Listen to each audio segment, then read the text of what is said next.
hacer contacto vía telefónica con la doctora Leticia Calderón Chelius. Ella es internacionalista, académica e investigadora del Instituto Mora, experta en temas de migración. Doctora, ¿cómo estás? Siempre es un gusto saludarte. Encantado de escucharlos aquí, esperando sus preguntas y saludando al público también. Muchísimas gracias, doctora. Y bueno, pues para comenzar justo, ¿cómo tomar el fin de esta cooperación con el programa Quédate en México? ¿Cuáles serían las justificaciones? Tomando en cuenta que Oxfam México hace algunos días dijo que pues en realidad México nunca ha tenido la capacidad para atender en condiciones dignas a los migrantes. ¿Qué nos dice, doctora? Bueno, pues en realidad estábamos esperando hace mucho que se cerrara este programa. Ya había la promesa y de hecho había avanzado con Biden, pero se había parado en Estados Unidos por esta. Creo que estamos frente a un escenario en el cual, bueno, se esperaba ya, pero la verdad es que se da también en un momento en que políticamente en Estados Unidos pues seguramente tendrá una implicación. Para el lado de México, el problema no es que para con un programa o con otro, sino que ya las personas que están en nuestro país, que han regresado o que estaban esperando o que, como sabemos muy bien, pueden tener problemas para realmente cruzar y en su momento iniciar sus trámites para solicitar asilo en ese país, pues más allá de cuántos puedan cruzar o no, ya hay un limbo migratorio en nuestro país que se va a permanecer. Ustedes hablaban de estancia digna y justamente es lo que no hemos visto, porque son situaciones muy adversas en las cuales no se ha desplegado lo que el Estado mexicano sí podría desplegar apoyando las zonas fronterizas, porque también hay que entender eso. Eso se vuelve crisis en la medida en que no hay la atención y sobre todo en ciertas zonas donde se da mayor concentración de las personas que están a la espera, sea o de cruzar o en su caso resolver su situación migratoria en nuestro país. Y en ese sentido, doctora, en esta semana la Suprema Corte de Justicia de la Nación resolvió que las autoridades mexicanas deberán establecer lineamientos para proteger a personas migrantes que por diversas causas que hemos platicado se han quedado varadas aquí en nuestro país en su intento por llegar a Estados Unidos. ¿Qué podemos esperar con esto, doctora? Fíjate que a mí se me hace muy importante que se hagan, digamos, resoluciones administrativas y jurídicas de este calibre. El problema es que luego no se aplican. Hace un par de meses se ganó un amparo que llevó años y que lo encabezó en su momento y con otras organizaciones que tiene que ver con no permitir y que sea una cuestión ilegal en nuestro país la detención de personas por su condición migratoria y sin embargo se sigue aplicando. Entonces vemos una contradicción tremenda entre el avance jurídico que sí tenemos en nuestro país, en términos de muchas cosas, ¿verdad? Pero en términos del tema migratorio, y sin embargo, no parece que esto tiene implicaciones para la propia autoridad migratoria.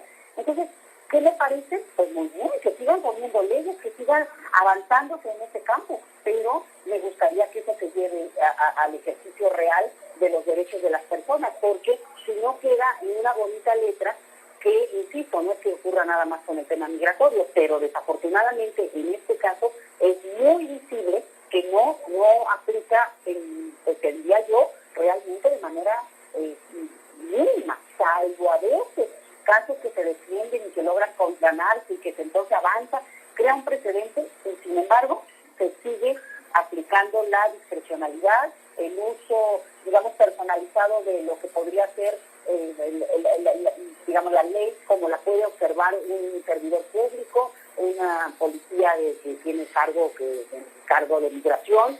Entonces, me parece que hay que tener cuidado cuando festejamos ese tipo de avances sin que, insisto, no crea yo que sea importante, ¿verdad?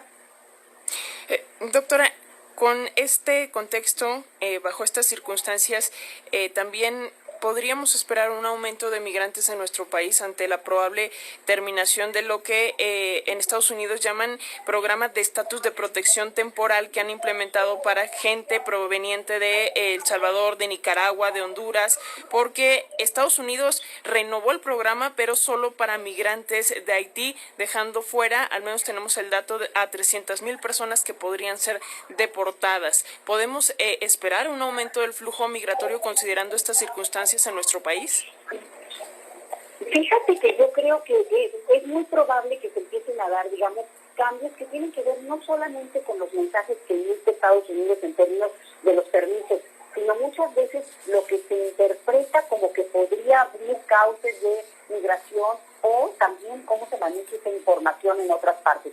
Porque, como bien decían ustedes, en el caso de ciertas nacionalidades que se va a permitir la llegada, pues no implica eso que realmente se les va a abrir la frontera. Muchas veces, como lo estamos viendo también en el caso de los venezolanos, al contrario, están tratando de cerrar la vía terrestre de migración para llevarlos a que migren vía aérea, sabiendo muy bien que eso se complica muchísimo para las personas y tiene una repercusión en realmente la decisión de migrar, que puede limitar el tipo de migración que se ha estado dando en el caso de los venezolanos que mencioné. Y en el caso de los centroamericanos, yo no veo que eso va a bajar la migración. Lo que sí puede es acelerar algún tipo de migración que, por ejemplo, por reunificación familiar ya tenía cierto trámite o tenía cierta posibilidad que pueda ser recibido bajo estas normas, que se están poniendo ahora para algunas nacionalidades, y que otras no piensen que pueden cruzar por estos mecanismos de que legalmente Estados Unidos abriría los permisos o se ampliaría las visas, y que entonces, bueno, pues intenten cruzar, pero de manera indocumentada.